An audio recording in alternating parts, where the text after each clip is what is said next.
Hello everybody. Well, as you can see, again, my local bike spot. Right, okay, I've got a couple of things to talk about. I'm now to sort of a few things, again. But it won't be as long as last time, promise. Well, you'll know, because you'll see. Anyway, yeah, 3 things I can think of offhand. 4 now, because I just pulled out there in second, and that was a silly, silly move. Oh, right, okay. Let's get this proper.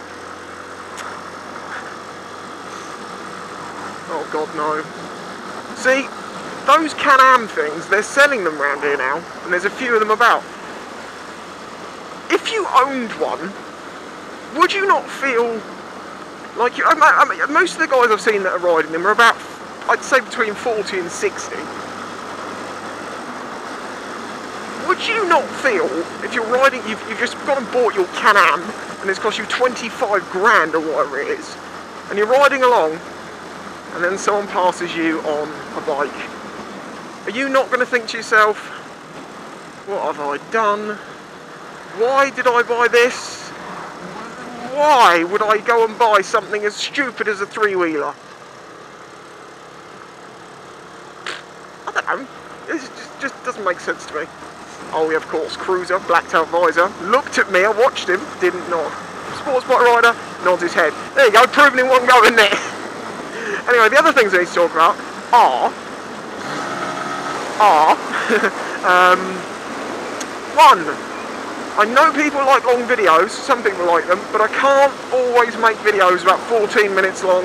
People will not watch them. The last 2 videos I made, which sum me up very well, because we have one talking about conspiracy theories, which is, I don't know, would you say that's a relatively relatively intelligent thing to talk about, maybe? And the next one I'm being a complete idiot. That's me all over, really. But as I say, the long ones, I can't always make 14-minute videos. If I go above 10 minutes, people start to moan, you see. So apologies to the people who love me doing long videos, and I will do them more than I used to, but I can't do it all the time, because, as I say, I'll piss people off, the majority. But I will do it for the minority every now and then. Anyway, second thing, can I just make it quite clear at this point that I am not gay? I've had a couple of comments this week. I'm not gay. I'm straight, okay? I'm straight and single. Very single. So, I only take it as a compliment. I have nothing against gay people at all. But, yeah, I'll take it as a compliment that I'm not gay. L plates. Okay, right, I've got to talk about L plates. I don't know if some of you have been watching me for a while. I talked about this before, about the problems I have with L plates. Because I've had, in the past year, about 10 new L plates.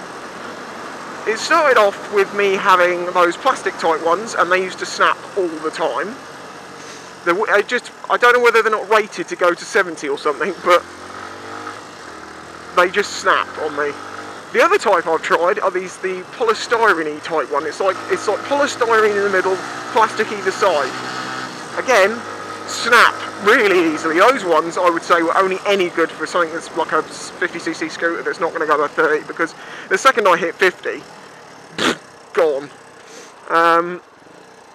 The only one that ever lasted any great amount of time was one that was made from another motorcycle plate turned sideways, and I had a self-adhesive one stuck on it, so it wasn't going to snap off.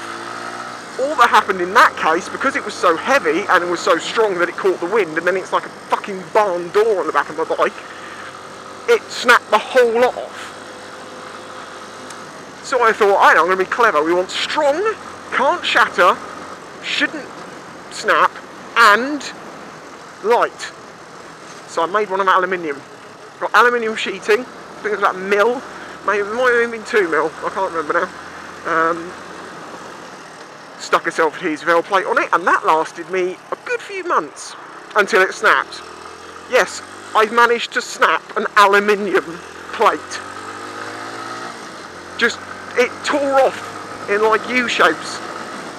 leaving big bits round the actual, round the little screws that hold it on. It just tore off, and obviously the continued sort of jiggling has given it enough to make a sort of stress line where it's fractured, and then eventually it went bing! So I've had to put another one on. So here's a little tip for you. If you ever see a bike out, I mean, it's pretty obvious that Betty is Betty, but if you think, is that a Spicy 110's bike? Look on the L plate on the underneath, because there's a little message on there now, and it says something along the lines of, to anyone who finds this L plate, please keep it. It is my 10th, and something, I can't remember, but it basically just explains the fact that this is my 10th L plate, and they keep falling off, and they can keep it if they find it. It's that ridiculous, and this is where I have a question. How can you enforce a law that's not possible to do? The law says I have to have a rear L plate, yet I can't find one or make one cheaply. I mean, I could go with a whole no L plate design, license plate turn sideways thing, but then I have to pay for basically 2 license plates. I think it's really expensive, and there's no point because I won't have them much longer. But it does pose a question. If my back L plate were to snap off, I'd take it to court. If I was caught and they said 3 points because you haven't got a back L plate, I'd take it to court and say, right, how can you enforce a law which I have tried my hardest to keep, but there's not an L plate sold or made, as far as I can find, that doesn't snap? How can you enforce a law that's not possible to do? I mean, it's possible to have one for a couple of months, but that's it. And you shouldn't have to keep replacing L plates all the time, just because we're on L plates. Apart from the fact that it is a lot more dangerous to have an L plate because of the way people treat you. Because, I'll tell you now, I was riding for 2 days without a rear L because I had to get some self-adhesive ones, and I had to get the plate and stuff again, and I had no choice but to get on my bike and ride. So I experienced a few days, well, a couple of days, and I wasn't doing loads of riding, I did a few trips, so this just shows how much of an issue it is. I did a few trips, and not once did I have someone up my arse, I didn't get pushed around the road, I didn't get anything like that because I didn't have an L plate. Now, I understand that they want L plates so people are aware that they're learner drivers, but I reckon there should be a new rule, which is this. You take your CBT, you have L plates for 2 years. If you retake the CBT again, so it's a continued period of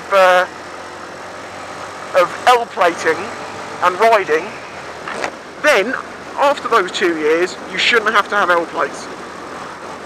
I mean, I don't care about having them on the bike, it's just more the bother of A, having people trying to run me off the road, and B, trying to keep a bloody L plate on the thing long enough that, you know, it's not like an inconvenience, because I can't, every time the L plate comes off, I can't go, oh, can't ride now. I have to get to work, I have to get places. It's not my problem, well, it is my problem, but it's not my fault that they can't make an L plate that lasts. So there you go, that's that little bit. Well, I don't know what you think about that. You probably think that I'm just being a moaning bastard and I should just shut up. And I know I'm doing my full licence, I know that's the ultimate answer, I am doing it, the money is starting to appear, I have the majority of it, so I should be good to do my licence soon. Whether I get a new bike straight away is another thing, but if I can get my licence done and out of the way, then that's good. Is there anything else I need to talk about? Talked about not being gay, talked about L plates, talked about long videos versus short videos. Yeah, that's probably about it. So I'm going to try and keep this one shorter and say catch you all next time, people, and I hope you've had a good weekend, because here the weather's been lovely and the weather in the week is going to be rubbish. Bye bye everybody.